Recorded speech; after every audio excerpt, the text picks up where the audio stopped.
The very first oil sands deposits discovered over 100 years ago were located very close to the surface, mostly along the banks of the Athabasca and Clearwater rivers. Mining was the first technology developed for extracting oil out of the oil sands and is often seen as the face of the industry. However, even in the very early days, it was evident that billions of barrels of oil were sitting deep underground, and a vast majority of oil sands reserves were far too deep to be mined. Many early pioneers envisioned a less disruptive, less labor-intensive method of recovering bitumen directly from the ground, more like conventional oil, without having to excavate the entire deposit.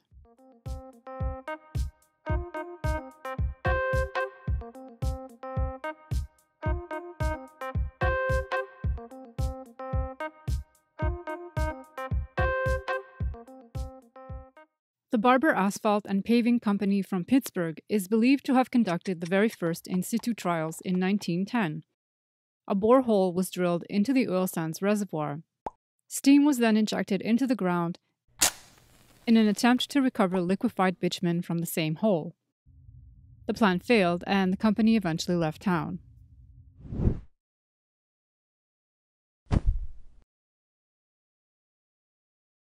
In 1918, a company named the Northland Oil Syndicate drilled a well in the northern Athabasca region. 12 pounds of dynamite were detonated at the bottom of the well. Hot steam was then pumped into the ground. A mixture of hot bitumen, sand, and water was then pumped out of the ground and allowed to settle in a storage tank. Although the scheme was reported to have worked, production could not be reliably sustained. Calgarian Dan Driver tried again in 1920, this time installing a fire clay heater at the bottom of a well. He then injected natural gas into the heater and set it on fire.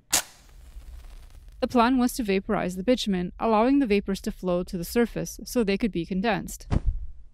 Sounded great on paper, but that plan didn't work either. In 1922, Bill Georgeson, another Calgarian, injected steam into a deposit that was just 5 meters below the ground. After 20 hours of steaming, a mixture of hot oil and condensed water blew 30 feet into the air. It wasn't exactly a technological breakthrough, but at least it provided a good starting point. The first in-situ success would come in 1926, when Montana oilman Jacob Absher tried injecting superheated steam 53 meters below the ground through a perforated pipe.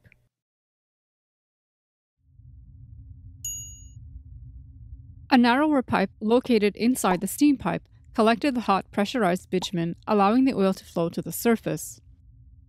The scheme was somewhat successful, but there were major challenges in making superheated steam and injecting it into a relatively shallow deposit.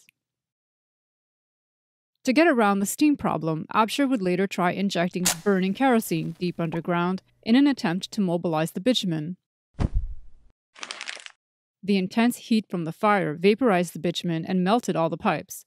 Although not commercially successful, the technology looked promising and garnered a lot of attention. In 1959, Shell successfully recovered bitumen in situ using steam flooding and a synthetic detergent in a deposit that was located north of Fort McMurray, just 60 meters below the ground. Results were very promising. Shell submitted an application to build a 100,000 barrels per day commercial plant, but could not get approval from the Alberta government. They eventually abandoned the project in 1968. Right around the same time, a plan was hatched to detonate a 9-kiloton nuclear device about 400 meters underground near the town of Chard in Wood Buffalo. The intent was to liquefy the bitumen so it could be recovered more like conventional oil.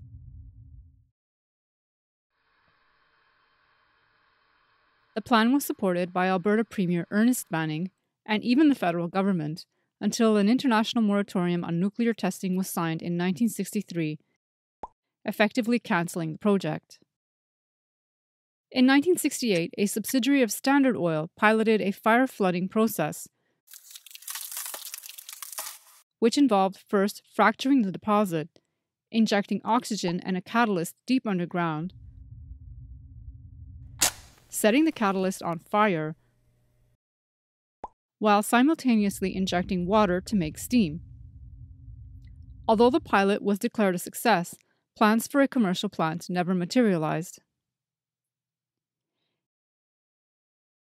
Imperial Oil also began testing in-situ extraction in the Cold Lake area in the mid-1960s, using a process known as Cyclic Steam Stimulation, adopted from Huff and Puff technology that was being used for extra-heavy oil recovery in California at the time.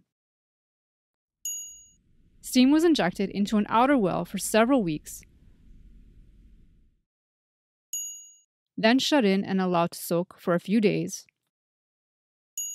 then pumped out of an inner well.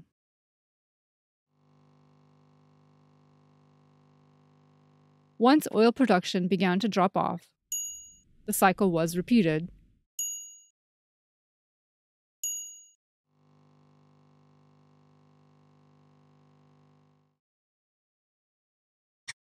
Imperial began production at its Lemming pilot in 1975. Shell and BP were also running a number of in-situ pilots during this time, all using variations of CSS technology. Right around the same time, retired Imperial employee Dr. Roger Butler, who was instrumental in the development of in-situ technology, turned his attention to a process known as steam-assisted gravity drainage, which used a pair of horizontal wells stacked on top of each other. Steam was injected into the top well, heating the reservoir and liquefying the bitumen. A mixture of bitumen and condensed steam would then flow by gravity to the bottom well. While SAGD allowed for continuous bitumen production, the process actually didn't work very well in Cold Lake, but Dr. Butler didn't give up. A pivotal moment for the industry came when Alberta Premier Peter Lougheed set up AOSTRA, Alberta Oil Sands Technology and Research Authority, a crown corporation dedicated to the economic development of the oil sands resource, specifically for the commercialization of in-situ bitumen recovery. But more on AOSTRA later. Fast forward to 1985, Imperial Oil commercialized the very first thermal in-situ production facility in the Cold Lake region using cyclic steam stimulation. Shell began commercial operations at its Peace River facility just 1 year later, using a similar technology called pressure cycle steam drive. CSS was not terribly efficient in the early days, since bitumen recovery rates were quite low and cycle times spanned several months or even years. When CSS was tested in the larger Athabasca region, where the deposit wasn't as deep and a lot more porous, it wasn't found to be a good fit. And that's where AOSTRA comes back into the picture. With the help of Dr. Butler, AOSTRA began construction of the underground test facility 60 kilometers north of Fort McMurray, helping to perfect SAGD technology from the larger Athabasca region. Borrowing on technology from the former Soviet Union, the facility consisted of 2 vertical mine shafts that extended over 200 meters below the ground, connected by a tunnel that was built into a layer of Devonian limestone that sat below the oil sands pay zone. Horizontal well pairs were drilled upwards from the tunnel into the pay zone. Steam was injected into the top well, heating the reservoir and mobilizing the bitumen. The mixture of hot bitumen and condensed water drained into the lower production well. While SAGD wasn't a good fit in Cold Lake, it worked very well in the more porous Athabasca region, resulting in very high recovery rates. SAGD technology was a game changer for the oil sands. Steam-assisted gravity drainage required less steam and allowed for continuous oil production, making it more profitable than CSS at the time. More importantly, it was much easier to scale than oil sands mining and far less disruptive to the environment, opening up billions of barrels of reserves that were previously thought not economically viable. A number of small-scale SAGD pilots began commercial operations through the late 1990s, including Foster Creek, Surmont, and the Hanging Stone demo plant. Foster Creek, formerly operated by Encana, became the first large-scale commercial SAGD facility in the oil sands in 2001. Higher oil prices and advancements in directional drilling technology would help spur over 24 commercial facilities over the next 20 years. In-situ production went from just 300,000 barrels per day in 2001 to almost 2 million barrels per day by the end of 2023, an astounding annualized growth rate of almost 10%. And by all accounts, we expect the sector to keep breaking records over the next few years. If you're interested in learning more about thermal in-situ extraction and the challenges of oil sands geology, check out this video next. As always, there's more information on our website. Thanks for watching and hope to see you next time. Bye for now.